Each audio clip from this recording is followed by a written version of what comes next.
Salve, salve, galera! Eu sou o Astro, psicólogo e redutor de danos. Vou falar um pouquinho do Centro de Convivência Edley, que é uma ONG fundada em 98, pensando no cuidado entre pares, no uso de substâncias de uma sociedade civil. E o podcast de hoje é pelo Pega Visão, projeto de prevenção combinada e redução de danos. E hoje a gente está aqui com dois convidados muito especiais, que é a Deise Bispo e Daniel Figueiredo. E eu vou passar a palavra para vocês se apresentarem brevemente aqui pra gente. Bem, primeiro, muito obrigada pelo convite. Tô muito feliz de estar aqui. É uma parceria antiga já, então estou bastante feliz. Então, me apresentando, eu sou Deise, sou aracajuana, sou psicóloga de formação. Estou aqui em São Paulo há alguns anos já. E hoje eu estou como professora na PUC de São Paulo, para o curso de psicologia. Então, a parceria aqui com o Centro de Convivência Edley começa com os estágios ali em 2021, um pouquinho depois assim, da pandemia, quase durante a pandemia. Uhum. E a gente segue até hoje aqui nessa parceria. Também participei de alguns dos cursos de redução de danos e tal, e é isso. Bom, gente, bom dia. Bem, eu me chamo Daniel, eu sou médico de formação, também sou infectologista e estou encerrando meu mestrado em saúde pública. Atualmente eu sou diretor médico da clínica da HF aqui na República de São Paulo. É uma clínica voltada para a população vulnerável, para o segmento de ST e AIDS, aqui na região central de São Paulo. As parcerias com a Edley funcionam já há mais de um ano, 6 meses com a clínica, e tem uma grande parceria da parte de ação de danos e prevenção combinada. E aí, bora de pergunta então, né? Queria perguntar pra vocês dois, e aí vocês veem quem quer responder primeiro, pra vocês falarem um pouquinho sobre a trajetória de vocês até chegar na redução de danos. Acho que eu posso começar. O que você acha, Deise? Pode. Bem, assim, acho que a redução de danos ela começa na minha trajetória profissional, acadêmica, de estudo, uma série de coisas, desde a faculdade, assim. Eu me formei em médico na Santa Casa de São Paulo, região central daqui de São Paulo, e sempre muito próximo com a realidade dos usuários de crack e outras substâncias psicoativas. Então, assim, esse contato com essa parte, ela permeia toda a minha formação enquanto médico, enquanto acadêmico de medicina, uma série de coisas. Após acabar a faculdade e adentrar a residência de infectologia, eu fui trabalhar no Cratóide, cerca de 2019 a 2023, mais ou menos, na parte de cuidado de pacientes em intoxicação aguda por crack e outras substâncias, com interface clínica, infectologia e saúde mental. Basicamente ficava com o médico da observação lá cuidando das partes de abstinência alcoólica, intoxicação aguda por crack, tuberculose e AIDS, né? Então sempre nessa parte clínica e saúde mental, né? Após esse período de 4 anos no Cratóide, com a distribuição de serviço, a mudança para o nome para o Hub, uma série de coisas, mudança drástica da política de álcool e drogas, eu fui ser diretor de um serviço de saúde mental em Pirituba, na parte de mesmo de álcool e drogas, ligado à Redenção. Fico cerca de mais ou menos um ano. Saio também por discussões políticas da política municipal de álcool e drogas, e hoje em dia trabalho na HF, como diretor médico de serviço, voltei pro meu cantinho da infectologia, no mundo de ST, AIDS, essas questões, mas sempre em parceria com a população, usar substâncias e questão de danos, assim. Infelizmente, tive que me afastar um pouco da parte de saúde mental, dado o grande conservadorismo da política municipal e estadual de álcool e drogas, mas ainda permanece enquanto um campo de estudo, enquanto questão acadêmica, de mestrado, pesquisa sobre reforma psiquiátrica, toda a questão de indução de CAPS aqui em São Paulo, a redução de danos como uma ferramenta importantíssima, não só para a saúde mental, mas também para a parte clínica. Eu acho que a gente pode compreender a PrEP, a PEP, todas as ferramentas de prevenção combinada ao HIV, como a redução de danos também. Acho que ela não é uma ferramental que é exclusiva da saúde mental. Então, assim, acho que ela permeia toda a informação enquanto trabalhador. Acho que a minha trajetória, ela começa meio que nas beiradas, assim. Eu estava até contando para o Daniel, como eu sou de Aracaju, a reforma psiquiátrica lá em Aracaju, ela começou muito antes de muita coisa aqui em São Paulo. Então, eu ainda estava na faculdade, mais de 20 anos atrás, a gente já tinha CAPS, já tinha CAPS-AD, já tinha a reforma, a rede de saúde mental ali em Aracaju já instalada. E tinha uma coisa bacana nessa época, que a gente fazia muito colegiados, né? Então, a gente sempre, mesmo na faculdade, a gente fazia supervisões juntos. Então, eu estava fazendo estágio no CAPS adulto, que fazia supervisão junto com a galera que estava no AD, no infantil. Então, a gente fazia sempre supervisões juntas. Então, eu fui acompanhando o processo ali em Aracaju. Mas onde eu começo a me aproximar mesmo da redução de danos foi quando eu vim para São Paulo já no meu doutorado, que eu acompanhei os processos em São Bernardo do Campo. São Bernardo do Campo, ele conseguiu fazer também uma municipalização da reforma psiquiátrica. E o AD lá era muito forte. Então, eu fiz capacitação para os profissionais de saúde mental ali do município. E foi aí que eu me aproximei mais da galera que estava montando projetos com redução de danos. Então, eles tinham um galpão, que tinha uma série de atividades que era no galpão e tal. Mas onde eu, de fato, começo a me aproximar já foi como professora. Porque quando eu começo a fazer os estágios, e aí eu vou pensar, bem, com quem eu quero me aproximar, com quem eu quero fazer liga. E eu já conheci o Edley de muito tempo. Eu falei, quero me aproximar aqui com o Edley. E aí foi aí que, de fato, eu me aproximei da redução de danos e eu me aproximei daqui de vocês. E tem uma coisa, meu mestrado, meu doutorado foi na área da saúde mental, mas na área da saúde mental adulto. E eu sempre comento, assim, quando a gente vai fazer devolutivas, né? Tem um quê meu de ingênuo, que é também legal quando eu tô aqui supervisionando, porque eu não venho com esse saber poder da universidade, dizer assim, é assim que é redução de danos. É assim, me contem, me mostra, é isso. Então tem um lugar que, tem um lado meu que sempre quis se aprofundar mais, mas ao mesmo tempo entendendo que essa certa ingenuidade também é o que também faz liga, porque, digamos assim, a régua é o cuidado, né? E aí as questões a gente vai aprendendo com a convivência mesmo, literalmente. E pra vocês, o que é saúde mental? Eu acho que saúde mental, eu entendo muito também como um lugar político. Acho que vamos partir desse lugar. Acho que é um lugar político que quando a gente fala de saúde mental, a gente também está se contrapondo com esse lugar reducionista que é a psiquiatria. Nada contra a psiquiatria, mas um lugar que não é só sobre a loucura ou o uso de substâncias de uma forma abusiva. Não, a gente está falando sobre saúde. A gente está falando não só de tratamento, mas a gente está falando de promover saúde, né? Então, o que é a saúde mental? Eu diria que é um movimento político de olhar o sujeito como um todo. E não é só se ele tem um transtorno mental, ou se ele é diagnosticado com algo que seja desta área da psiquiatria. Não, tem a ver com a saúde como um todo. E, para mim, principalmente, nesse lugar de pensar o que a gente pode promover a saúde. Para além do tratar, assim. Enfim, assim, gente, acho que é uma discussão complexa mesmo. É difícil, então, trazer uma definição, porque até mesmo definir saúde de forma geral também é uma forma bem complicada e complexa, depende de onde você parte, né?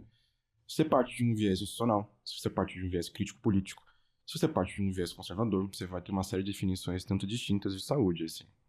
Você pode partir de uma perspectiva completamente biomédica, de falar que saúde é ausência de doença. Por exemplo, assim, saúde mental seria ausência de uso de substâncias ou ausência de transtornos psiquiátricos. Será uma coisa completamente conservadora e um tanto antiquada, na minha visão. Você pode partir de um viés institucional, como traz a OMS. A OMS traz que saúde é um estado de bem-estar psicossocial, físico, mental, espiritual, uma série de coisas. Cá entre nós, ninguém é saudável, por essa perspectiva. Acho que é um tanto... Estamos todo mundo tentando. É um tanto romântico, assim, essa perspectiva. Sim. E tem uma perspectiva crítico-política, assim, que a gente pode trazer. Eu acho que no campo da saúde, a gente sempre traz uma perspectiva muito chapa branca, institucionalizada, e a gente esquece que a saúde é uma ciência humana social. Ou seja, o processo que determina a saúde de uma população não perpassa somente perspectiva biológica sanitária, mas ela é intrinsecamente determinada pela sociedade, o tempo histórico, a geografia, o espaço urbano, as relações interpessoais, gênero, sexualidade, classe, raça, todas essas questões. Então, assim, desconectar a saúde do tempo histórico é cometer um erro grave de análise e de compreensão de mundo. Então, por isso que eu me findo na perspectiva crítico-política para definir saúde. Aí tem uma multitude de diversas possibilidades de definição de saúde. Assim, eu acho que eu fico muito com um autor argentino que chama Florial Ferrara, que é um sanitarista de Buenos Aires, que ele fala que, assim, a saúde é a perspectiva de transformação social. É a perspectiva de emancipação social. Ou seja, a saúde se faz no conflito e na perspectiva de alterar a sua realidade. Ou seja, isso vai de contramão e de frente com a perspectiva da OMS, com a perspectiva estática. O que é isso? Que, basicamente, tira uma foto da pessoa. Se a pessoa não tem nenhum tipo de sofrimento agudo, assim, olha, tô bem, não tô com questão de moradia, não tô com questão de trabalho, tô feliz, não tô usando crack, não. não tô com depressão, esquizofrenia, essas questões, tô saudável. Eu falo, olha, não, necessariamente, você tem um sofrimento perene, constante no tipo de sociedade. Então, assim, Ferrara traz a possibilidade de emancipação, ou seja, de transformação política ligada à própria questão de saúde. E é muito doido, né? Que muitas vezes a gente vai colocando a saúde mental como algo individualizante, né? Biomédico. E aí a gente vai esquecendo de olhar para esse lugar sociocultural, socioeconômico, né? Político. Até porque a saúde mental vai tendo também suas classes, né? Quem vai tendo direito à saúde, quem vai tendo acesso a esse lugar da saúde mental, principalmente, né? Quando a gente fala de um lugar de acesso, de qualidade de saúde mental, vai ficando cada vez mais limitado, né? E quando a gente fala da população em situação de calçada, por exemplo, é quase zero, né? Esse acesso a pensar a saúde.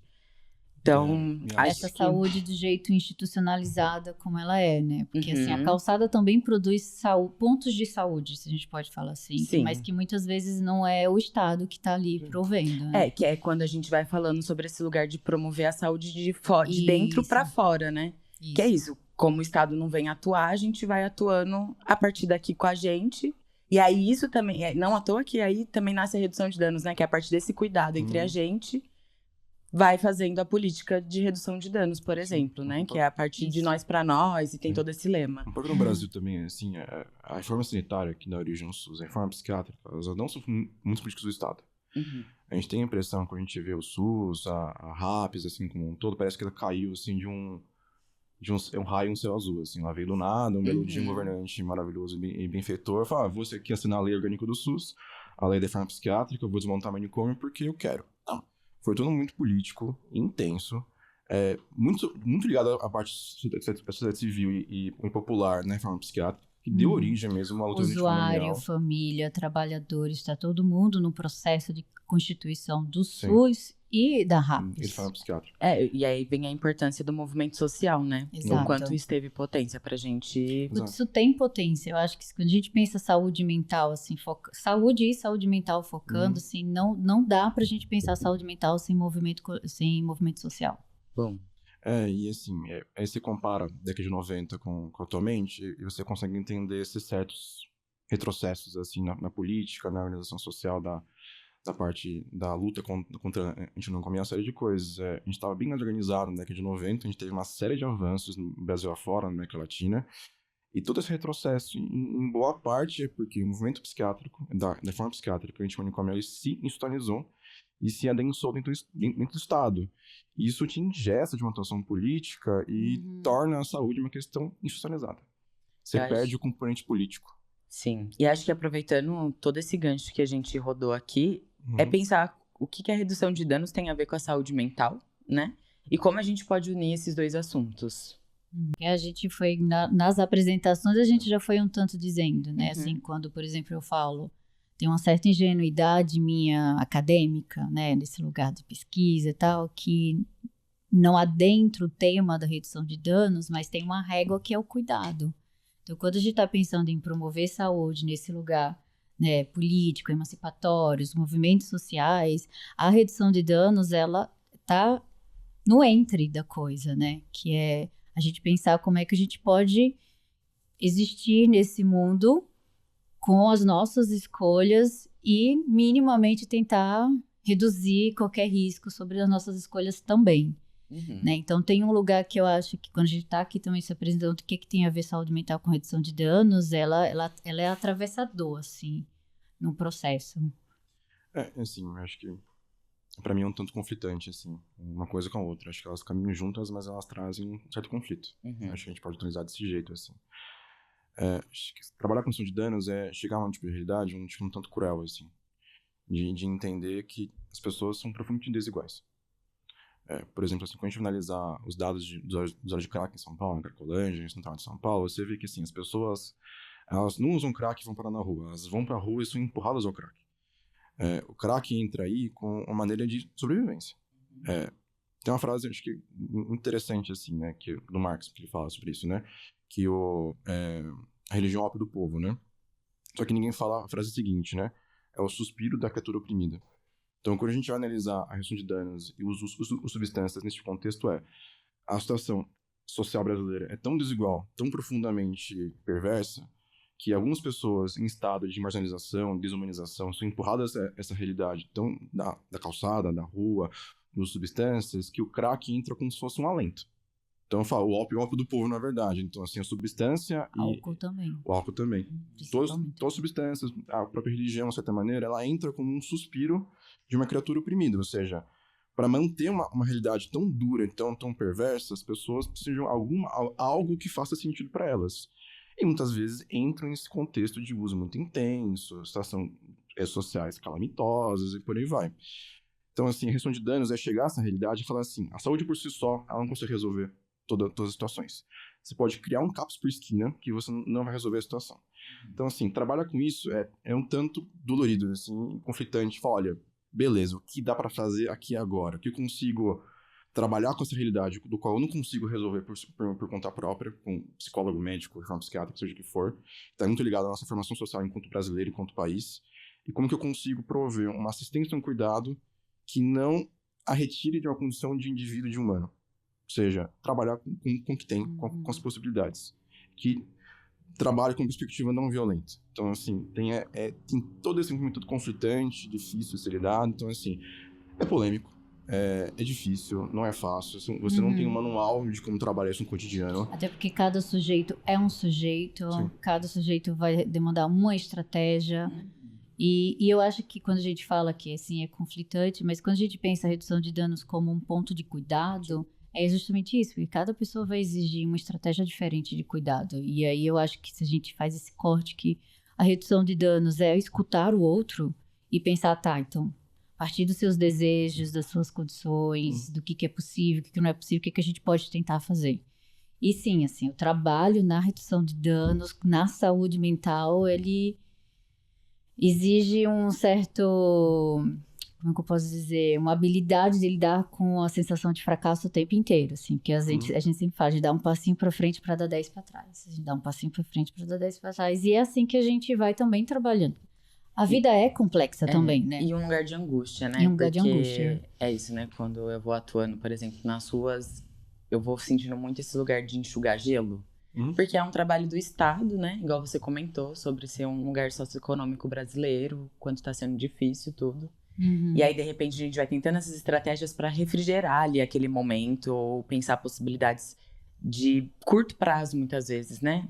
Vai caminhando muitas vezes a médio, longo prazo, com certeza, porque eu acho que também vai dando certas estratégias, né? Mas é um lugar sempre muito angustiante de sempre lidar com fracasso mesmo, de puta merda, e agora? Assim, talvez imediato. Uma frase do Guattari que fala: saúde mental não é uma questão de adaptação a uma norma, mas de invenção de novas formas de viver. E aí, acho que, fazendo já o gancho, redução de danos fala muito sobre o cuidado em liberdade. E aí, qual é a importância de pensarmos as estratégias de um cuidado em liberdade para a saúde mental? Que é isso, né? Olha, tem um conceito que eu gosto muito, que a gente escuta muito, assim, nos serviços de saúde mental, e fala assim, a gente tá aqui para produzir autonomia do sujeito. E que raios é autonomia, né? Então, tem o Tikanori, ele tem um texto antigo até, assim, que ele fala, o que é autonomia? Autonomia é quando você é dependente de muitas coisas. Então, quando a gente está falando assim, né, antes da reforma psiquiátrica, né, a gente está falando, então, como é que a gente cuida quem tem algum tipo de diagnóstico psiquiátrico? E a gente está incluindo as pessoas usuárias de substâncias, né? Lembram? Sei lá, o filme Bicho de Sete Cabeças é aquele clássico para dizer o que meio que acontecia naquela época, né? Então ele fala assim, se você é um sujeito em que sua vida depende de uma instituição que te diz o que você tem que, a hora que você tem que acordar, o que você come, que remédio que você toma, então você não tem autonomia. Na hora que você sai dessa instituição e agora você depende de uma casa, você tem um trabalho, você tem um lugar para você pegar seu remédio, um lugar para você fazer o tratamento, e de repente tem seus amigos, então você tem uma série de outras coisas, e a gente está produzindo dependências de várias outras coisas, então aí a gente está produzindo autonomia. Então quando a gente pensa qual é o rolê, digamos assim, do cuidado e liberdade é poder expandir esse mapa para dizer, não é só nisso que você vai sustentar a sua existência. Hospital psiquiátrico, ou um CAPS, ou qualquer outra situação que seja hoje. é ter outros pontos em que você possa colar e produzir novas existências, ou existências diferentes. Novas é de ruim, né? Existências diferentes. Então, o cuidado de liberdade ele é fundamental por isso. Porque se você está preso, literalmente, como é que você vai produzir outras ligas? É muito difícil também, gente, mas vamos lá tentar responder isso. De novo, assim, eu acho que sempre traz a questão do conflito, né? Assim, qualquer intervenção na saúde, ela traz 2 pontos um tanto contraditórios e conflitantes. A saúde pode ser completamente violenta. Assim, ela pode ser completamente tutelante, controladora. A gente pode separar uma coisa da outra. Assim, a saúde mental que a gente faz, o que vocês fazem não é saúde mental. Tem a perspectiva do controle mesmo das pessoas, ou seja, dizer como você deve comer, como você deve se portar. Existe toda uma norma social estabelecida que você deve respeitar. Tome tal remédio, não faça tal coisa, não use substância na rua, por aí vai. Então, assim, tem todo um histórico. Essa perspectiva do controle é muito mais intensa, é muito mais historicamente fundamentada do que a perspectiva da liberdade. Se comparar os tempos históricos da liberdade, coisa de 40 anos. Então, assim, todo o histórico de controle da saúde mental tem o quê? 200, 300 anos da moderna psiquiatria? Então, assim, comparativamente falando, a tendência, se você deixar rolar solta, é o controle mesmo. É estritamente frio, assim. É internação, é a perspectiva de retirar de autonomia das pessoas. Mesmo tem CAPs que fazem isso, assim, quando um CAPS entra numa intervenção, e se você de forma racional, e você não pensa, olha, será que eu tô tirando a autonomia dessa pessoa? A tutelando?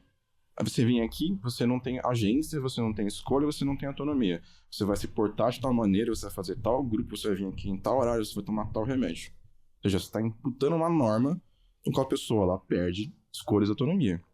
E isso, muitas vezes, não é feito no sentido perverso, assim, a pessoa, olha, estou pensando em fazer isso porque eu quero prejudicar essa pessoa, eu quero retirar a autonomia dela. Não, essa é a norma do trabalho em saúde. É a maneira que a gente aprende a trabalhar enquanto trabalhador de saúde. Sim. Porque todo histórico formativo, comparativamente falando, 40, 300 anos, é muito, muito distante. Então, assim, o processo de formação brasileira é um tipo de intervenção em saúde de tutela, de controle, de todo o processo.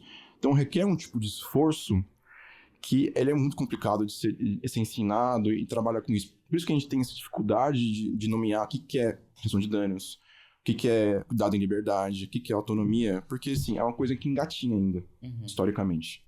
Eu vou complementar também esse raciocínio, porque eu fui supervisora de residência terapêutica por muitos anos aqui em São Paulo. E eu sempre digo que, assim, a linha que divide o cuidado e a tutela é um fio de cabelo. Porque tem muitas coisas que a gente vai ali pensar como estratégia de cuidado, que, dependendo do ângulo que você veja, vai parecer, mas isso aqui é tutela, você está tutelando a pessoa. Mas às vezes a gente precisa fazer um certo contorno para que de fato a gente possa cuidar. Então, só que a gente também pode perder a mão nisso. A gente só vai conseguir definir se aquela estratégia foi na linha da tutela ou do cuidado, meio que depois do efeito. Porque a linha é um fio de cabelo, assim. Porque é isso, a gente vai pensar em estratégias e que queira ou não, toda estratégia é um contorno. E às vezes pode ser um contorno aprisionante. Isso requer um tipo de prática muito reflexiva. Todos têm que trabalhar, tem que estar rememorando o caso, tem que estar lembrando como foi a coisa anterior, tem que estar sempre revisitando com o paciente, com o usuário, perguntando como está o progresso, fazer avaliações frequentes. Então, assim, tem uma prática muito crítica e reflexiva. Se você perde essa característica crítica reflexiva, aí para virar tutela é 2 palitos. Assim, é extremamente rápido e para escalar para uma violência mais rápido ainda. Porque essa é a norma social do trabalho em saúde. É a importância da gente trocar com os profissionais, né? De poder discutir o caso, de pensar novas estratégias, até pra gente não cair nesse automático de só sair tutelando as pessoas, né? Só sair seguindo o protocolo. Esse é o grande problema dos protocolos, assim. Você vai seguindo o protocolo sem ter essa visão crítica e muitas vezes o que acontece é você incluir o usuário no... A gente não tá falando não só saúde mental, é saúde como um todo. Incluir o usuário na decisão. Sim. Porque, às vezes, o que eu tô dizendo que é bom, a pessoa vai dizer, mas eu não vou tomar o remédio, eu não tenho, sei lá, não vou conseguir tomar remédio. Então, vamos pensar em alguma estratégia, porque você vai precisar tomar esse remédio. É aí que eu enxergo a redução de danos como uma coisa muito interessante, porque ela tem uma perspectiva de trabalho de autonomia fenomenal, assim. Porque não tem como você trabalhar com redução de danos se você não incluir o paciente, o usuário, na conversa e falar, olha, O que faz sentido pra você? Dada a sua biografia, a sua vida, a maneira que você se enxerga como pessoa, seus desejos, seus anseios, o que faz sentido pra você? E essa construção de sentido, na minha visão, é o que constrói a autonomia e a agência. Se você retira essa construção de sentido, tudo isso vira imposição. Mas acho que é a saúde mental como um todo, assim, né? Porque aí você vai dizer, a pessoa tá alucinando. Mas ela tá de boas.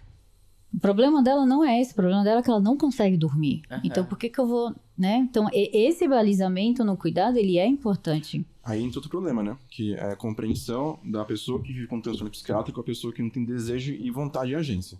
É tipo... Aí é o... outro... Aí a gente vai aprofundar um pouco mais daí. Acho que pensando nisso tudo que a gente tá conversando, vamos falar um pouco sobre a luta antimanicomial, né? Que eu acho que não tem como a gente fugir desse tema. E aí, pensando a prioridade, né? Em cuidado e liberdade que a gente tava falando aqui, hoje a gente vê muito das pessoas fazendo piadas, tá virando chacota, e até um lugar de manicômio, os nossos centros de atenção psicossocial. Então, famigerado CAPS, né? Capsicômio. Capsicômio, exato. E aí, como que a gente pode dialogar sobre a importância desses espaços de cuidado em liberdade, pensando também nas histórias que a gente estava falando do movimento popular, para caída dos manicômios e tudo mais, e a gente tá num lugar quase de retomada, sabe? Com o pezinho ali pra gente esquecer que o CAPS é um lugar de luta também, né? Por cuidado em liberdade. Nossa, tem muitas coisas, assim. Por exemplo, capsicômio. Tinha um professor que ele dizia assim, eu não vou deixar nenhum aluno falar capsicômio, porque vocês nunca entraram no manicômio pra chamar um CAPS, que é uma porta aberta de capsicômio. Mas dito isso, eu tenho também um querido professor, que é o Peter Pelbart, que ele fala, mas o manicômio tá na gente. Tá na nossa mente, tá nas nossas práticas, não tá necessariamente no espaço físico. E eu acho que tem uma coisa, quando a gente tava falando do movimento social, né, e que o SUS, RAPS, que é a rede de atenção psicossocial, CAPS, que é o centro de atenção, que é o serviço, né, centro de atenção psicossocial, tudo isso foi construído a partir de um movimento social. Sabe onde é que engancha tudo isso? A forma de contratação também dos trabalhadores. Quando a gente passa por um processo de terceirização, de privatização dessas contratações, o trabalhador fica amarrado. Porque tem até um certo limite onde ele vai poder... Não, vamos sustentar o movimento, vamos sustentar a crítica, vamos sustentar o político. Ele vai ser mandado embora. Então, e sim... estão sendo mandados embora. Pronto, é um fato. É um fato.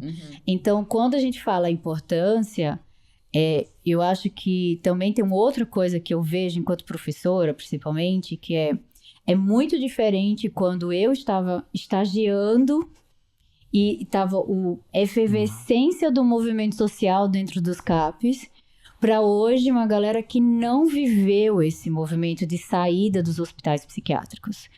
Então, dependendo de uma faculdade da formação, você talvez nunca vá saber o que é uma reforma psiquiátrica. E você vai ser contratado para trabalhar dentro de um CAPS. Se você vai chegar e vai falar assim, como assim eu não vou amarrar um louco? Como assim? Eu vou deixar ele entrar a hora que ele quiser? Como assim eu não vou medicar essa pessoa? Como assim eu vou perguntar como é que... o que ela deseja, O que é que ela deseja? E a gente tá falando de formação. Então, eu acho que tem esse gap hoje que tem a ver com... Quando tudo isso estava ali surgindo, no início dos anos 2000, tinha uma efervescência nisso tudo. E hoje a gente tem muita coisa publicada, tem pesquisas incríveis, tem trabalhadores maravilhosos, mas a formação, às vezes, eu não estou generalizando, mas às vezes, e eu falo de uma psicologia, mas a gente está incluindo aqui fisioterapeutas, técnicos de enfermagem, enfermeiros, a própria medicina, né, psiquiatras, né, de você ter, por exemplo, a formação da psiquiatria inteira dentro de um hospital. E são pouquíssimos. São Paulo tem uma formação de psiquiatria que é na rede. Eles vão para CAPS, ambulatório, hospital. E tem outras formações de psiquiatria que é dentro do hospital. Então vão ser psiquiatras diferentes. Então eu vejo muito nesse lugar que a gente... E esse hoje eu acho que seja o maior dilema da saúde mental. Como é que a gente retoma uma política, mas ao mesmo tempo garantir a sobrevivência do trabalhador. Gente, vamos lá, então. Eu fiz brincadeira do capsicômio, assim, é uma questão meio cretina, mas ela tem um fundo de verdade prático, assim. Acho que nós que estudamos reformas psiquiátricas, que vivenciamos a saúde mental, de certa maneira, a gente tem um certo apego às instituições. Tá? Quando a gente olha, assim, o CAPS, nossa, é um modelo que a gente defende, substituição, mas a gente defende o modelo e não a instituição, nem a normativa, nem a norma, nem a portaria, uma série de coisas. A gente não tá para defender a lei morta, a gente tá para defender a realidade concreta. E assim, quando você fala do manicômio, de um retrocesso, uma recrudescência desse processo do manicômio de volta, eu nunca fui embora. Quando a gente olha a indução da reforma psiquiátrica em São Paulo, ela surge não por vontade da Secretaria de Saúde Municipal, do Estado, ela surge a partir de, literalmente, o Ministério Público obrigar, via multas e processos judiciais, a implementação de CAPS. Ou seja, ela é feita contra a vontade dos gestores e sanitaristas de São Paulo. Então, assim, isso é um problema grave, assim. Ela surge a partir de 2006 e vai até 2019. E quando você analisa... Até hoje, na verdade. Os últimos CAPs de São Paulo foram abertos por termos de ajuste de conduta. Sim. Aí quando você olha, por exemplo, assim, aconteceu uma queda dos leitos de processo psiquiátrico em São Paulo? Não. Quando você olha, por exemplo, existe um aumento de leitos psiquiátricos em São Paulo de 2010 até hoje em dia. E hoje em dia, ainda mais, você tem um aumento de leitos de comunidades terapêuticas financiados pelo poder público via orçamento estadual de saúde. Ou seja, assim, foi embora mesmo? Não. Na verdade, é um modelo que a gente hibridiza em São Paulo. São Paulo teve uma construção da reforma psiquiátrica que acho que é muito representativa do Brasil. Assim, a gente instaura um modelo substitutivo ao mesmo tempo que fortalece o modelo manicomial. De novo, conflitante e contraditório, porque o Brasil é conflitante e contraditório.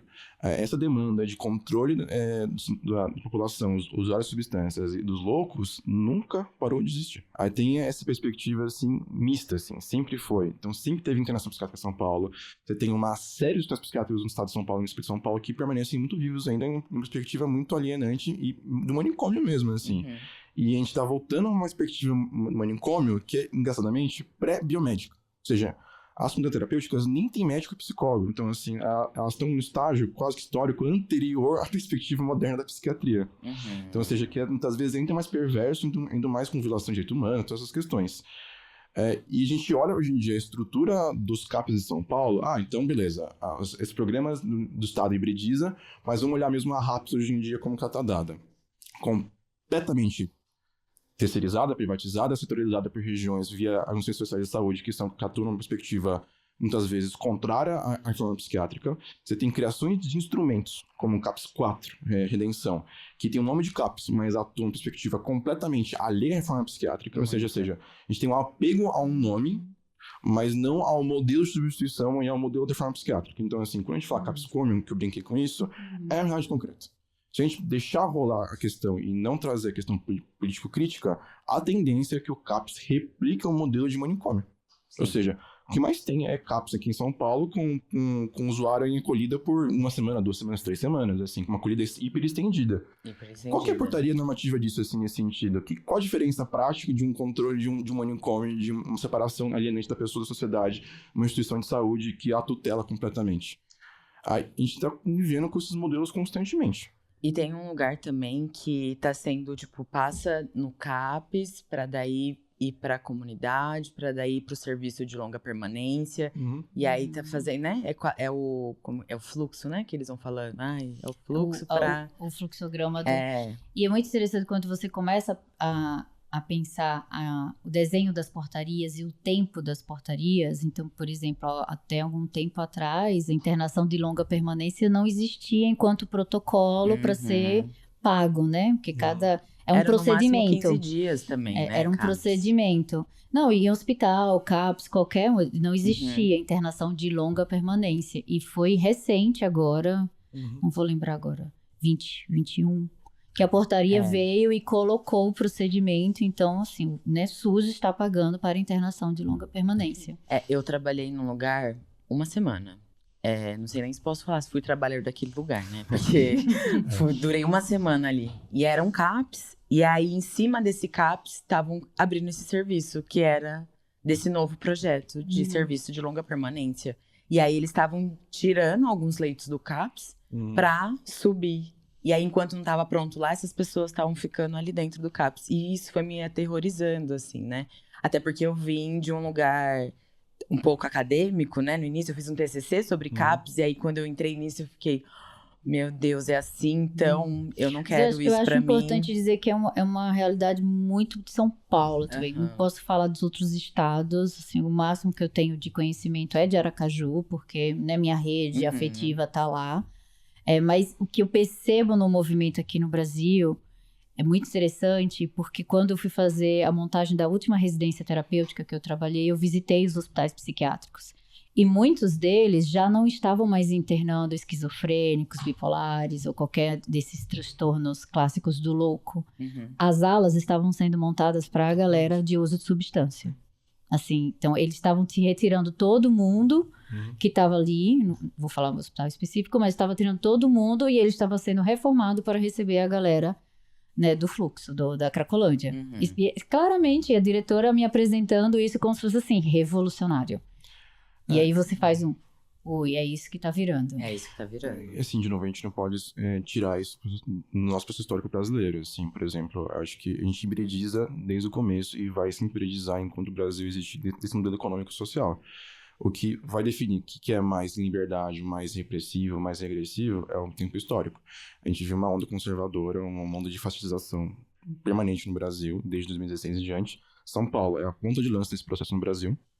Aí quando você compara, porque São Paulo hibridiza tanto e tem uma perspectiva assim, ainda mais na política de álcool e drogas, tão conservadora, tão fascistizante, tão ligada a quase uma perspectiva pré-biomédica clássica, não é à toa. Então, assim, a tendência de São Paulo é essa linha do manicômio, da restrição, da alienação, da liberdade, uma série de coisas. Se a gente não tem esse cuidado de analisar o processo histórico como um todo, a gente fica, surge do nada. Não, esse modelo sempre existiu. Ele tá só mais latente, mais guardado, mais enrijecido. Muito que você vira a chave política, existe toda uma indução extremamente rápida, coisa de 2, 4, 5 anos, e você voltou toda uma estrutura anterior. Ou seja, você só virou a chave do manicômio. Sim, e tem um lugar que eu gosto muito do livro do Holocausto, né, que a Arbex fala que os manicômios não acabaram enquanto a gente tiver as filas no SUS, gente morrendo, esperando por atendimento, as prisões hiperlotadas, né, esse lugar da mente trancafiada também. E eu acho que esse também é um ponto, quando a gente tava falando aqui, né, tem usuários que estão morando nos CAPs. E aí a gente pensa assim, mas o que acontece então que tem usuário morando no CAPs? Às vezes você tem um usuário grave, mas que tem condições de fazer uma moradia em comunidade, mas ele não tem pontos de referência para. Então, ninguém quer alugar um quarto para ele. Depois de todo o processo de conseguir um benefício, ninguém quer alugar um quarto para ele, a família também não quer, não tem amigos, e a pessoa literalmente fica sem ter onde morar. E a pessoa, às vezes, ela não tá mais em crise, ela tá lá meses, e aí a gente fala, a residência terapêutica poderia? Poderia, mas a gente ainda tem uma fila de espera da galera que tá internada em hospital psiquiátrico há 30 anos. E aí, se não for por via judicial, você não consegue a vaga. Não tem, aqui em São Paulo, não tem residência terapêutica suficiente para morar. Na verdade, São Paulo não tem moradia para as pessoas. Nem Não vamos tem. falar. Mas isso também é uma estratégia, né? Sim. Acho que é isso. E aí, quando eu falo desse lugar da contribuição da RD, queria entender de vocês, como que vocês veem que a redução de danos pode combater ou minimizar essa visão estigmatizada sobre loucura? Acho que eu vou começar e te empurrar a parte mais difícil. Você que é psicólogo, eu vou te empurrar a parte de definir o que é loucura, outras questões assim mais difíceis. Acho que tá um pouco fora da minha parte de saúde pública, assim, aí com você. Não, bora lá, bora junto. Vamos construir, na verdade, vamos construir essa resposta juntos, porque ela não tem certo e errado. Eu tô te empurrando mesmo. Você se vira com isso depois. Não, é o seguinte, assim, acho que a redução de danos, quando a gente vai trabalhar com ela, na minha visão, parte do pressuposto que a pessoa tem escolha. Ou seja, anterior processo da abordagem de redução de danos, ela é da sua constituição enquanto prática clínica e de cuidado, que há escolha. Se não há escolha, não tem por que a gente iniciar um processo de redução de danos. Porque se não há escolha, como que eu vou negociar a substância, o uso, as práticas, os processos?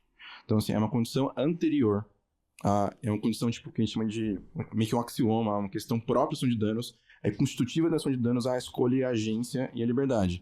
Então, assim, ela está intrinsecamente ligada a isso.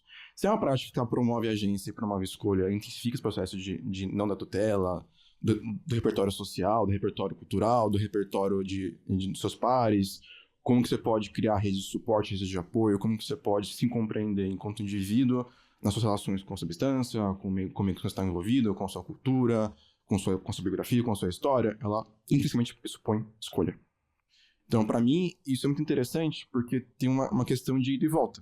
Se eu trabalho com um suposto de escolha, isso promove que a pessoa também compreenda que ela tem escolha e retire ela desse lugar de tutela.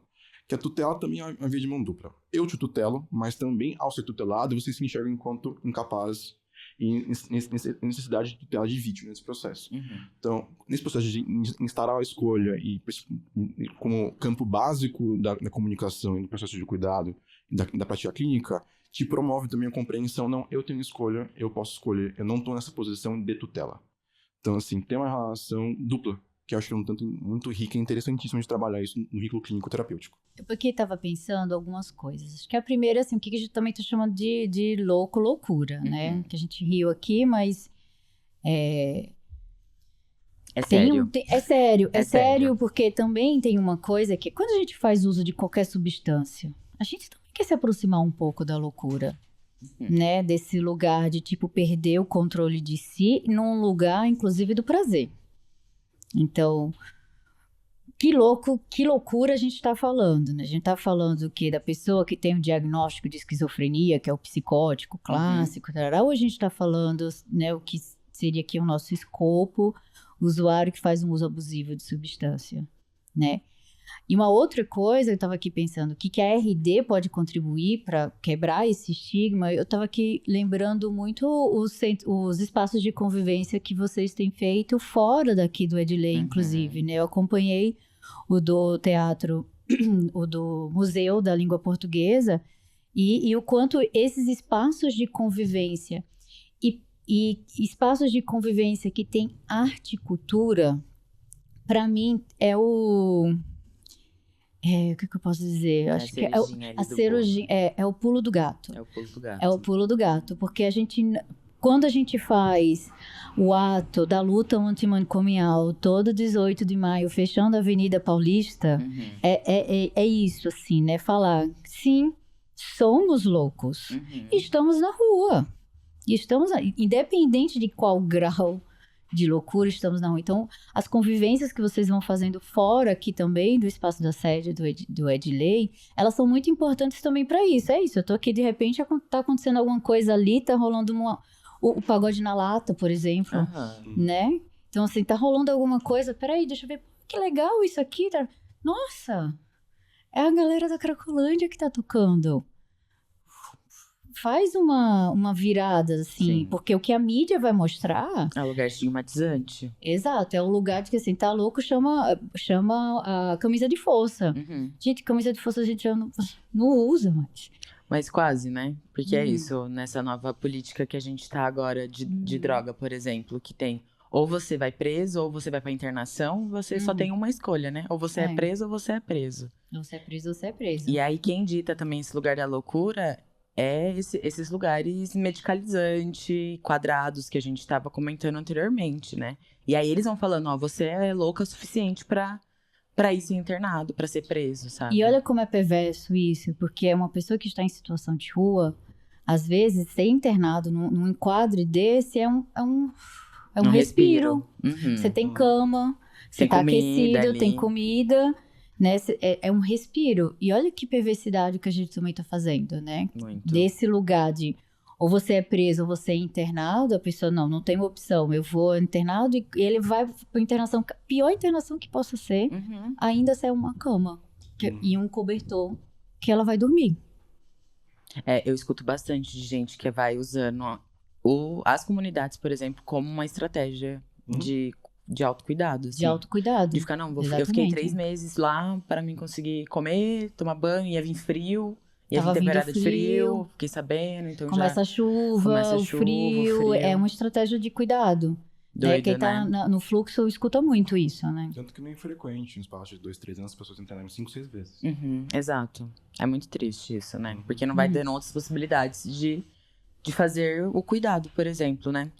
E falando sobre o acesso ao cuidado da saúde mental, né? Acho que pensar também o quanto ele é elitizado ainda também, né? E aí, como a gente pode pensar em mudar essa chave e qual é a contribuição também da redução de danos para essa aproximação? Vocês têm... O que vocês estão chamando de elitizado, assim? A entrada no serviço público, esse lugar de psicólogo e psiquiatra, ele é privado? Eu acho que quando a gente vai falando do elitizado, é quando a gente pensa a falta de acesso à saúde mental numa quebrada, numa favela, tá. sabe? Tipo...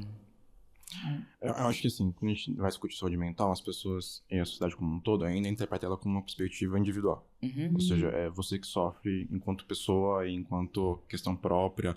É a minha depressão, a minha ansiedade, meu TDAH, o meu autismo, a minha esquizofrenia, meu TAB, não sei o que lá. Então é uma coisa muito individualizada. Então, assim, traz pouco uma perspectiva comunitária do território. As pessoas adoecem num lugar específico, num tempo específico, numa relação familiar específica. Então, assim, não tem nada de individual nesse processo. Ninguém nasce sozinho no mundo, vive sozinho, adoece de forma sozinha. É toda uma perspectiva comunitária, social, histórica, geográfica, urbana, seja como você queira trazer essas questões. E quando a gente traz uma resposta do cuidado em saúde mental, do trabalho em saúde mental, é ainda uma perspectiva individual. É a consulta psicológica, psicanalista, com psicodrama, seja como for, individualizada, um psiquiatra individualizado, é consulta fechada, em porta fechada. Existem poucas perspectivas de trabalho em comunidade. Aí traz, para mim, um pulo que a reforma psiquiátrica ela vem perdendo ao longo dos anos. Ou seja, o CAPS é um aparelho de base comunitária territorial.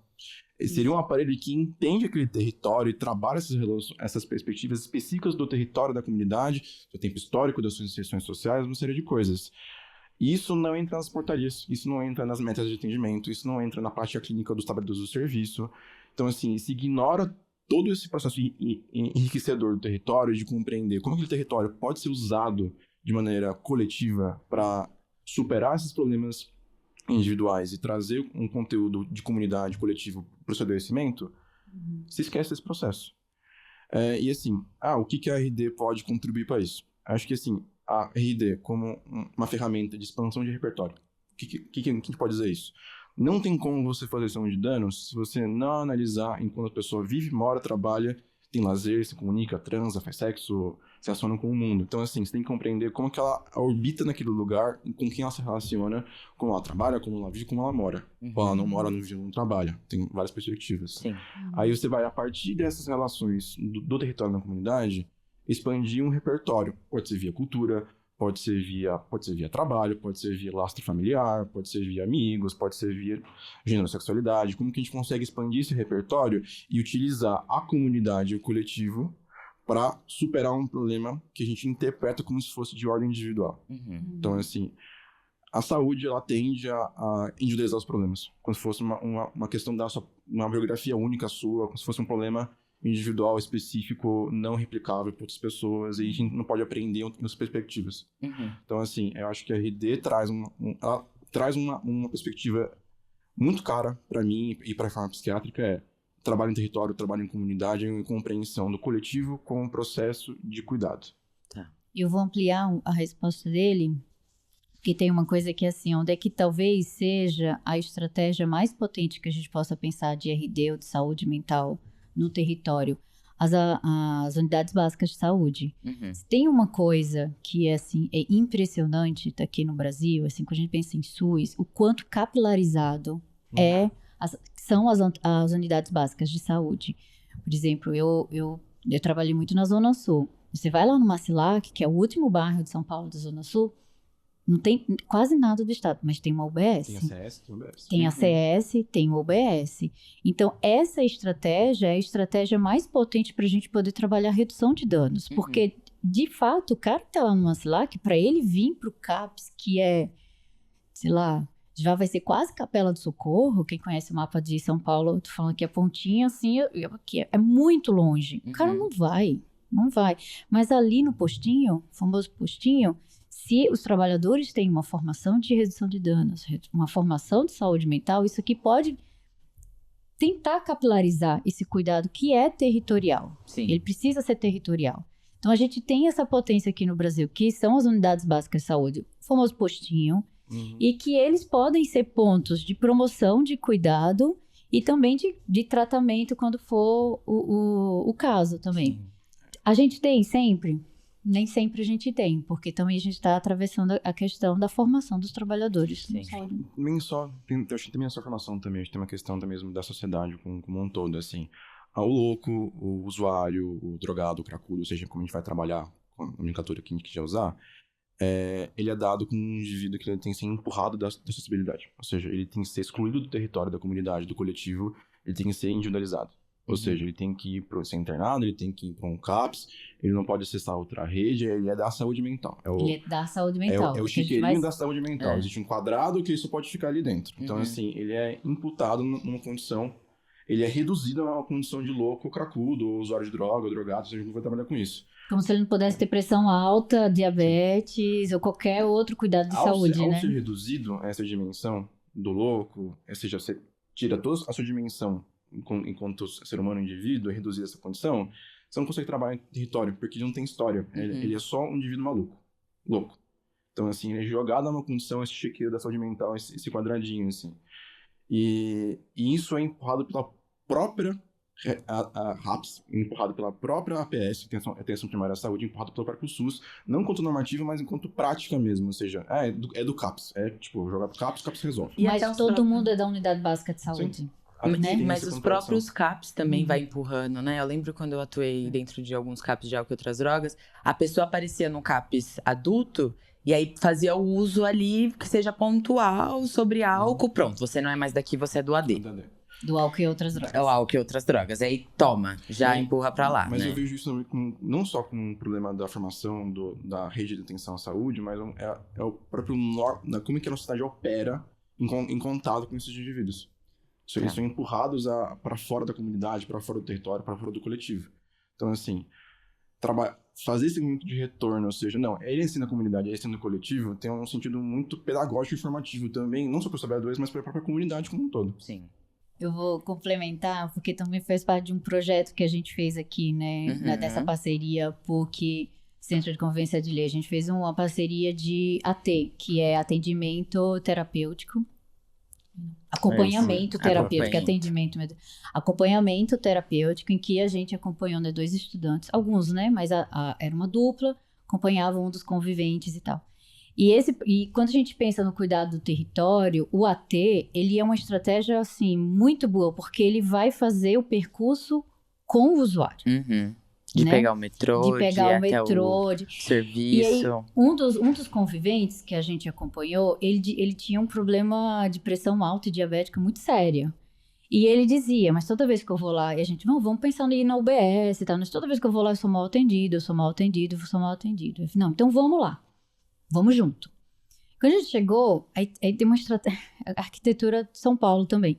Ele, na verdade, estava indo para um AMA, era uma UPA, alguma coisa assim, e a UBS era a porta do lado. Olha só. Então, ele estava indo para um lugar de atendimento, que era um lugar de atendimento pontual, de pronto atendimento. Ele não estava indo para a UBS, que faz uma estratégia de cuidado longitudinal e territorial. Então, ele era muito mal atendido aqui. Aí a gente, não é essa, é aqui. Quando ele foi lá e ele fez o cadastro, a agente comunitária de saúde foi visitar a casa dele, onde ele morava, fez o planejamento, marcou as consultas, marcou os exames, e ele falava, gente, era a porta do lado. Então, tem um lugar de estratégia que é do território. Essa tecnologia do agente comunitário de saúde é uma das coisas mais bonitas e potentes que o SUS tem. Sim. Que é isso, assim, né? O cara que não conseguia um atendimento, de repente agora ele tem um cuidado longitudinal. A gente conseguiu também nutricionista com ele dentro da UBS. Ele mudou na medida do que ele consegue também, mas pelo menos conseguir comer arroz e feijão, ao invés de um salgadinho.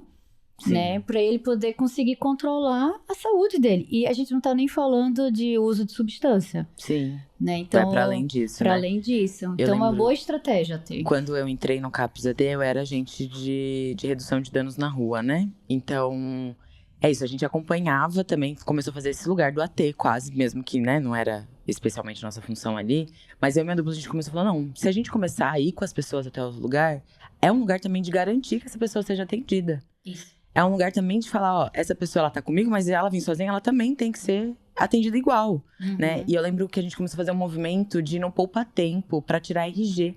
Porque sem o RG a galera não tava tendo acesso aos benefícios, não tava tendo acesso… Enfim, a polícia batia lá, não tinha RG, era tapa na cara. Teve um, inclusive, que a gente fez 7 vezes o mesmo RG, porque o polícia rasgava, falava independente, que você esteja com RG agora, dane-se. E a gente ia lá e a gente fazia de novo, assim, tipo, então vamos lá e a gente vai fazer. É uma estratégia Porque de garantia de cuidado e até garantia de direitos, assim, é muito doido, mas é sim. Então, eu acho o AT uma estratégia muito boa, muito assim. Muito boa. Acho que puxando pro último gancho aqui desse bloco, né, e aí fazendo esse gancho com o nosso projeto, né, Pega a Visão. Como que vocês vê o cuidado com a saúde mental pode impactar os cuidados que temos quanto o assunto é prevenção e sexo seguro? Não, é que assim, acho que a gente tem que separar uma coisa da outra, né? Saúde mental é separada da clínica, é separada da prevenção HIV, prevenção ao sexo seguro, prevenção ao kinsex, assim, a gente separa uma coisa da outra. Se a gente conseguir separar corpo e mente, eu acho que seria interessante, mas a gente não consegue Não dá, não rola. Isso, assim. Ainda muito bem. ideal isso daí que você falou. Então, Não, mas ainda bem que a gente não consegue separar. Mas é num plano muito ideal, de conseguir separar o sexo da saúde mental e da prevenção. Muito ideal. Exato. Assim, o negócio é liquidificador, coloca na velocidade 5 e mistura tudo. Que é engraçado, né? Que a gente tende a criar disciplinas separadas que não são separadas, né? Por exemplo, aqui em saúde mental, você vai estudar saúde mental, AD, álcool e drogas, CAPS adulto, psiquiatria de forma geral, e não estuda a clínica também. Pessoas que estão na clínica não estudam cuidado de saúde mental, uma série de coisas. Então, assim, eu fico no meio do caminho porque eu, tipo… A medicina, nesse sentido, ela até muito fragmentada. Até não, ela é fragmentada na formação. A psicologia, a gente se espalha mais. A medicina, não. Não, tem que ter um esforço pra juntar as coisas. Porque ela é muito disciplinizada, muito fragmentada nas especialidades, uma série de coisas. Sim. Tipo, eu como infectologista ser diretor de um serviço de álcool e drogas, tipo, é uma coisa meio estranha, assim. Todo mundo achava meio, tipo, figura curiosa, assim, né? Mas, enfim, eu acho que a gente não tem como separar uma coisa da outra, assim. A perspectiva de saúde que eu trabalho, que eu defendo e milito com isso, o sexo é um elemento da sociabilidade, como as pessoas se comportam em sociedade, como que elas se relacionam. Isso está intimamente ligado também à perspectiva de saúde mental. Ou seja, como que a pessoa entende seu sofrimento psíquico, como que ela entende, como que ela se relaciona com as pessoas. Como ela se relaciona com as pessoas, onde está o prazer dela, onde é que está o desejo. Então, assim, se ela tem uma sexualidade violenta, se ela tem uma série de coisas, de sofrimentos, esperar que ela faça uma prática sexual, digamos assim, segura, entre muitas aspas, assim, porque ter essa palavra segura eu acho um tanto complicado, né? Porque a gente normatiza relações sexuais, práticas de prazer, uma norma que seria aceitável do ponto de vista biomédico. Sim. Eu acho que eu recuso um pouco essa questão. Sexo sobre prazer não é sobre doença. Sim. A gente tem que separar uma coisa da outra, assim. Acho que é uma boa frase, vamos repetir. Então, assim, como que você consegue compreender como que ela se relaciona com o meio social, com as pessoas, como que funciona o seu desejo e o seu prazer, como que ela se interpreta nesse sofrimento dela, no sofrimento. Muito ligado à questão de gênero, sexualidade, transfobia, LGBTfobia como um todo. Como que você encaixa a prevenção combinada neste meio. Por isso que eu ligo uma coisa a outra. Para mim, a prevenção combinada do HIV e as STs como um todo é intrinsecamente ligada à ação de danos. Porque você tem que compreender como que ela se relaciona, você dar as opções de prevenção que façam mais sentido para ela. Então, assim, se não vai ofertar camisinha para todo mundo, camisinha aqui, camisinha então, restrita. Se você traçar essa camisinha, você é culpado pela sua infecção. Cara, camisinha faz sentido para você enquanto pessoa, enquanto sexualidade, enquanto gênero? Será que, pelo meio social do qual você transa, se relaciona, você não é empurrado a não usar a camisinha? A camisinha é aceita no seu grupo de pessoas que fazem sexo, que transam com você? Beleza. Então eu vou usar a camisinha. Se eu usar a camisinha, eu vou ser cindido desse grupo. Ou seja, você perde esse ramo de repertório social, você perde amigos, você perde ficantes, você perde relações. Então, se a camisinha não é plausível para você e você não quer se romper desse grupo, existe uma série de perspectivas que você pode prevenir. Existe a PrEP, existe testagem frequente, existe a PEP, uma série de coisas que pode fazer com isso. Lubrificante, tão simplesinho Lubrificante, então assim, você tem que ofertar e compreender como funciona isso e entender que as pessoas vão escolher métodos distintos em tempos distintos, de maneiras perspectivas distintas. Isso é um trabalho muito intenso de vinculação e compreender que, assim, como que a pessoa usa o sexo para prazer ou para abuso ou para se relacionar com as pessoas. Então, assim, tem que entender como que o sexo encaixa nessa relação com o outro. Tá. E a partir disso, você vai tecer, junto com o usuário, com o paciente, qual a perspectiva de meta combinada, de prevenção que faz mais sentido. Justo. Tudo fora disso, para mim, não faz sentido. Perfeito, assim, eu só acrescentaria que aí, no lugar do trabalhador ali da saúde, de baixar as moralidades. Porque, né, tudo isso que você está falando é sobre isso. É de entender onde é que está o prazer, o desejo, o que faz sentido para a pessoa. Uhum. E aí a gente vai ter que baixar as nossas morais, né? Porque o que é certo para mim não necessariamente vai ser certo para você. Sim. E o que está no protocolo não necessariamente eu vou... Vai caber, né? Vai caber, ou então eu vou dizer, se você não fez isso, foi você que provocou sua própria doença. Sim. Então tem um lugar que é delicado, é sutil, mas é isso, assim, perfeito. E que a gente vive numa sociedade muito punitivista, né? Então, a culpa, né? Tudo isso vai levando também a um lugar de você estar sendo punido por você ser culpado a não ter feito tal coisa. Por ter tido prazer. Por ter tido prazer. Exato. E quando a gente vai fazer psiquicamente isso, quando a gente pensa na clínica da psicologia, é isso. A gente tem muita culpa por sentir prazer. Bem, gente, só complementando um pouco essa questão do moralismo, da moralidade, assim, trazendo um pouco mais da minha experiência clínica com os pacientes, com os usuários da clínica, como a gente trabalha essa questão do prazer, do desejo e da culpa, né? Não é infrequente a gente ver pessoas que introjetam, ou seja, jogam muito dentro de si uma questão de uma moralidade. Eu sou gay, eu sou bissexual, transo com pessoas que a gente entende como se fossem o mesmo gênero, o mesmo sexo. Isso me traz sofrimento e culpa pela própria vida. Questão religiosa, questão familiar, questão da sociedade. Isso empurra uma culpa muito intensa. E muitas vezes essa relação de culpa, neurose, e tem uma prática muito que é autopunitiva. Ou seja, não vou usar camisinha, não vou me prevenir, porque eu sou culpado por esse processo. Então, assim, aí entra a questão da não prevenção e da contaminação sífilis, HIV, OSTs, com um mecanismo de autopunição, autoflagelo, que é completamente perverso nesse sentido, assim. Se a gente não trabalha nessa perspectiva trabalhar na avaliação, a questão do moralismo, da moralidade, da culpa, a gente não consegue atingir as questões de prevenção combinada. Então, acho que, assim, é um passo necessário nesse encontro assistencial, clínico, de cuidar uma série de coisas. O que a gente vê na área fora da saúde mental, quando os funcionários vão trabalhar com prevenção combinada, não há repertório de discussão de operações psíquicas, saúde mental, estrutura mental. Existe uma formação muito fragilizada. Então, você só oferta os métodos e a pessoa que se vire com as suas próprias ações de culpa, moralidade, moralismos. Então, acho que, assim, ter uma formação mista nesse campo, para mim, é imprescindível. Porque a gente não separa corpo e mente. Isso é uma perspectiva completamente positivista, assim, na minha visão. Mente e espírito. Porque o que você está trazendo é tão complexo, né? Esse lugar do, entre aspas, o autoflagelo a partir do prazer é tão complexo. E aí eu fico pensando, o trabalhador de saúde, né? Do quanto ele precisa ou deveria, precisa é uma palavra ruim, né? Seria bom se tivesse esse lugar de escuta, de poder pensar, né? A prevenção combinada, nesse lugar de escuta mesmo, de tal, por onde transita seu prazer. Sim. E aí, a partir disso, pensar estratégias de cuidado. E é isso, se você não tiver uma formação ali mais próxima da saúde mental ou da redução de danos, se tiver num espaço que é protocolo, você faz isso, essas são as possibilidades, você vai ofertar, mas você não vai trocar uma ideia. Acho que esse é o rolê interessantíssimo da redução de danos, né? Que a gente sempre chega num território para trocar uma ideia. Dependendo da ideia, a gente oferta os insumos, a gente pensa, convida e tal, mas vamos trocar uma ideia primeiro. E acho que vamos trocar uma ideia. Quando você está no serviço, a pessoa já chega com uma demanda, né? E eu chego com uma tarefa. Como se você fosse suprir aquilo ali agora, né? E fosse uma receita de bolo que dá certo pra todo mundo, e não é bem assim. Acho que indo pra gente ir pensando também em redução de danos como uma estratégia de saúde mental, que a gente tanto tá falando aqui, né, todo episódio, como que a gente pode pensar especialmente no contexto de vulnerabilidade à saúde mental e as estratégias de redução de danos, na visão de vocês? Eu acho que, pensando em vulnerabilidade, acho que o meu último contato mais próximo foi justamente com o estágio que a gente teve no fluxo, né?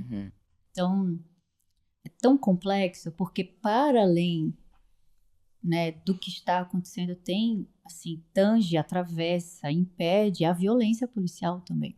Muito. Então, ano passado, em especial, né, eu tive vários estudantes que estavam indo no fluxo, estavam no território, assim, como era... A gente tinha que fazer 2 supervisões, a do dia, da ida ao território, e depois a supervisão coletiva, porque o quanto era extremamente frustrante, aterrorizante, angustiante. Como é que eu vou entrar num espaço para tentar pensar essa troca de ideia, para pensar um cuidado, se eu sou atravessada pela violência policial? Então, quando a gente pensa, para mim, quando se fala vulnerabilidade, eu tô indo direto ali, porque foi o mais próximo aqui da minha experiência, e é muito, acho assim, várias vezes eu pedi, Lei, me dá uma ajuda, coletivos, me dá uma ajuda pra gente pensar, e acho que tem estratégias dos festivais de arte e cultura que tá tendo ali, para tentar ter algum respiro, possibilidade de pensar em estratégias de cuidado. Tá muito difícil o território. Muito difícil, sim. E então, tá violento, né? Tá violento, tá difícil, os movimentos estão desarticulados, os coletivos estão tentando se juntar e não conseguem fazer o que, né? Até porque são barrados, né? São barrados, então tem uma política que o próprio Daniel falou aqui, tem uma política conservadora aqui que tá endurecendo. Eu costumo dizer que é a política de morte. É a política de morte, né? A necropolítica, se a gente, né? Na academia a gente usa muito esse termo da necropolítica. Mas é isso, assim. Então, quando eu penso em estratégia de RD na saúde mental da população vulnerável, cara, a gente tá tão antes disso que, assim, ser humano, respeitado como ser humano. Isso, cara, é isso, assim. A gente sentava e chorava. Sim. Depois a gente pensa. Então, pra mim, tá vindo muito isso, assim, sabe? Posso pensar outras coisas aqui com a resposta do Daniel, mas o impacto da sua pergunta vem muito nisso, assim. Ser humano. Sim. Ser humano. Perdemos um pouquinho Perdemos muito isso. Acho que eu vou responder de maneira um pouco mais prática, assim, né? Acho que a RD, das perspectivas de prevenção combinada HIV/AIDS, que entram muito nesse bojo, né? Porque as duas surgem juntas. Elas são meio que imbricadas uma na outra.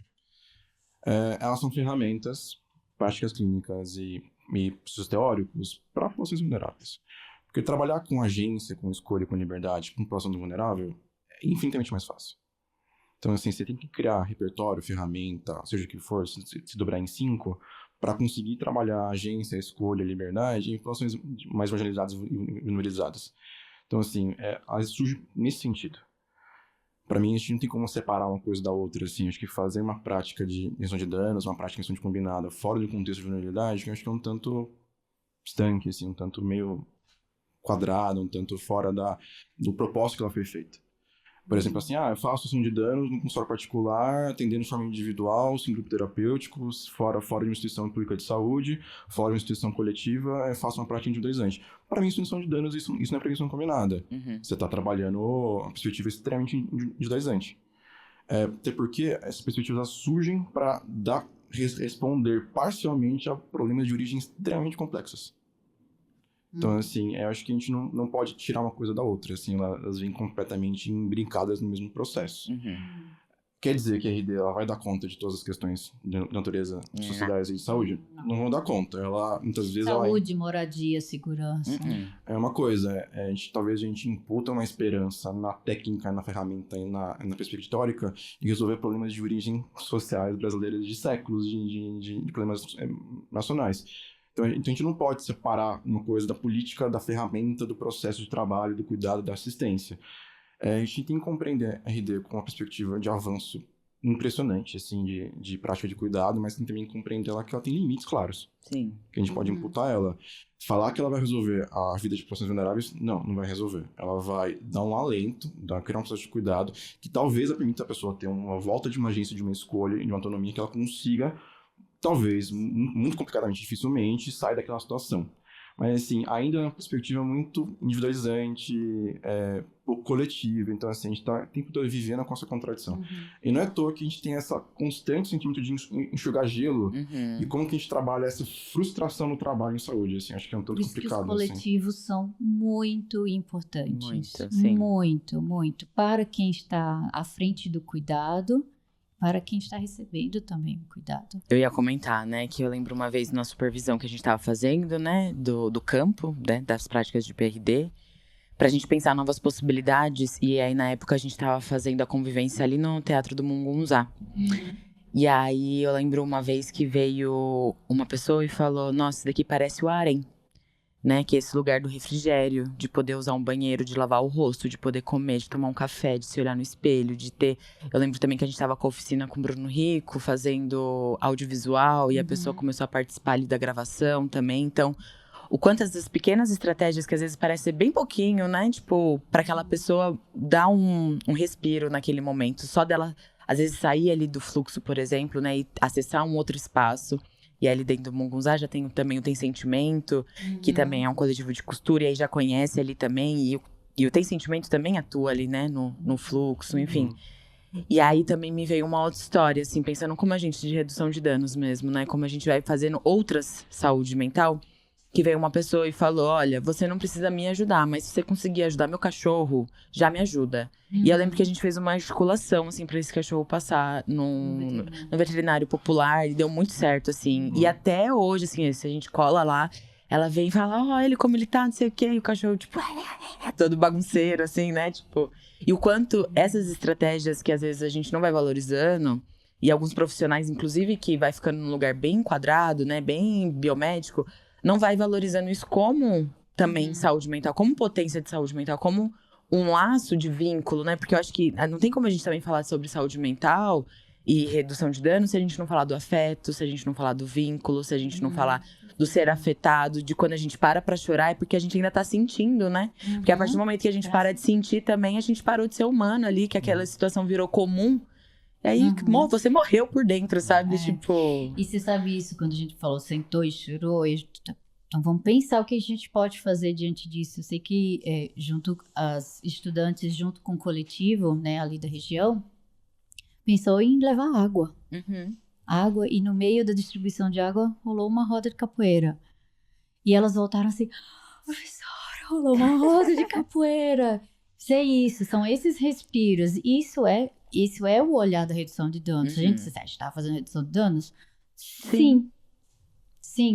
Levar água para uma população que não tem água, é uma estratégia de redução de danos. Acho que assim, acho que a RD ela também extravasa um pouco a saúde. Um pouco bastante, assim, porque isso é um problema meio pessoal também de discutir essas coisas, assim, por exemplo. O cara que tá na Cracolândia, o cracudo, entre muitas aspas, parece que ele tem que gastar todo o seu tempo livre, todas as energias para a saúde. Ou seja, se ele tá qualquer tempo dele fora da perspectiva de procurar ajuda, procurar atendimento, procurar resolver o problema dele, de sanitário, de saúde mental, uma série de coisas, parece que ele tá cometendo quase que um crime, assim, quase que uma perversidade, assim. Ou seja, a gente reduz o usuário à condição de cracudo. Ou seja... E apenas. E assim, e a pessoa não pode, olha, eu quero acessar um aparelho cultural, eu quero ir no museu, não porque eu quero ampliar meu repertório cultural para eu sair do crack, não, porque eu quero consumir arte, que eu quero ir ver, que eu quero, eu vou na oficina audiovisual, não porque vai ser uma perspectiva terapêutica que vai me ajudar a sair do crack, não, porque eu quero aprender a trabalhar com arte. Fazer meu rap, gravar meu videoclipe. Sabe? Nem tudo se reduz de maneira instrumental à saúde, assim. Até porque é pensar outras formas de fazer saúde, né? As tecnologias de saúde, quando a gente comenta sobre isso, é para sair um pouco desse lugar enjaulado, né? E eu acho que fazendo o link do Estado, por exemplo, faço para vocês a pergunta, né? Como que vocês vê o papel do Estado dentro das políticas públicas nesse cenário? E aí, pensando, né, sobre as comunidades terapêuticas, as internações. Gente, que eu acho que é isso mesmo, assim, essa construção de sentido é muito difícil, assim, a gente tem uma questão, o trabalhador preguiçoso, ele tá lá, pensa no papel, não trabalha, não se afeta. Tem as pessoas mesmo que estão ali cumprindo tabela e estão um pouco se importando com o processo de saúde, mas tem as pessoas que elas são literalmente tolhidas de sua vontade, de seu desejo em trabalho, como qualquer trabalhador, ou seja... Esse processo de mecanização do trabalho mata sentido, valorização do trabalho, perspectiva de valorização, trabalho instável, terceirizado, demissão política, demissão sem justa causa. Então, assim, todo processo de terceirização também influencia esses processos. Ou seja, a retomada dessa luta de construção de sentido do trabalho também passa essa perspectiva popular, mas também perpassa a organização do trabalho internamente dentro do trabalho em saúde, ou seja, a defesa do SUS em Constituição Pública 100% pública e estatal, a não terceirização do SUS e a sua perspectiva de um retorno, as pessoas têm essa habilidade para trabalhar numa perspectiva política que vá na contramão do movimento político, é essencial para a gente construir sentido. E trazer uma crítica à própria política de álcool e drogas de São Paulo, saúde mental. Ou seja, sem esse movimento popular e do trabalho organizado, a gente não consegue responder minimamente a esses ataques que a gente vem sofrendo aqui na RAPS em São Paulo. É isso. E vamos para a última pergunta tão esperada, que é: se vocês, né, se você e você fossem práticas de redução de danos, qual prática vocês seriam? Eu acho que assim, entrei nos 40 mais, né? E é real os 40 mais. Eu acho que a monogamia do uso de substâncias. Monogamia do uso de substâncias. Assim, pra lidar com as ressacas. É uma boa estratégia, inclusive. Porque é difícil a recuperação. Água também. Mas a monogamia. Boa. Não, eu vou puxar a sardinha para prevenção combinada. Assim, Tá bom. A manutenção do uso da prevenção em conjunto com o uso das substâncias, casar os métodos, criar estratégias de prevenção antes e pós o uso, criar circuitos de compreensão de como utilizá-las e navegar por pares, eu acho que é a coisa mais importante para mim, no meu trabalho cotidiano, assim. Justo. E vocês, conta aqui pra gente qual prática de redução vocês seriam. E eu queria agradecer muito. Qual é você? Ai, gente, nossa, quantos episódios já foi? Já falei tanto, 6 episódios, já falei, vamos pensar. Acho que ultimamente eu tô na redução de danos do descanso, me permitindo ao ócio. Ai. É. Sim. Gente, escutem, essa redução de danos, ela é importante. Nessa vida capitalista Tô me ferrenha. permitindo tirar dias de fazer nada. E isso é um grande poder, inclusive, para esse sistema capitalista. Mas tá dando certo. E para quem tem psoríase, tá sendo, assim, uma mão na roda. Adorei. Gente, eu quero agradecer muito vocês que acompanharam até aqui. E vocês que vieram, muito obrigado pela essa manhã. Pra quem estiver assistindo de tarde, de noite, é isso, gente. Começou de manhã e estamos aqui, ó, até quase a hora do almoço. Então eu vou liberar vocês, agradeço de novo. Obrigada. Foi muito pelo massa a convite. nossa conversa, adorei a nossa troca. E logo menos, tá no ar. Deixa aqui nos comentários o que vocês acharam, se vocês estão gostando. E qual prática de redução de danos vocês seria. Até a próxima, gente. Valeu. Tchau, gente.